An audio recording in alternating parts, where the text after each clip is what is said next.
সকলকে স্বাগত নতুন ভিডিওতে। আজকের ভিডিওতে আমরা বিভিন্ন পরীক্ষায় আসা ভারতবর্ষের বেশ কয়েকটি প্রশ্ন সম্পর্কে জানব। যেমন, ভারত স্বাধীনতা লাভ করে কত সালে?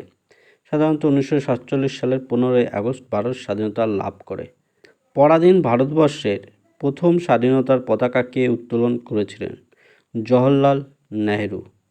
ট্রুথ উইথ ডেস্টিনি ভাষণটি কে দিয়েছিলেন? জওহরলাল নেহেরু। ভারতের জাতীয় পতাকা কে ডিজাইন করেছিলেন বা নকশা কে তৈরি করেছিলেন? পিঙ্গাইলাই ভেঙ্কাইয়া।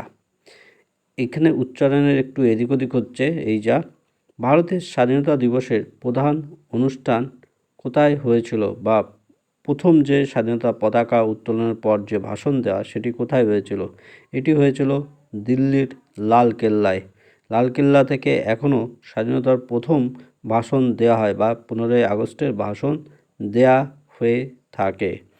আজকের মতো এই পর্যন্ত। নতুন চ্যানেল, তাই লাইক শেয়ার সাবস্ক্রাইব করতে ভুলবেন না।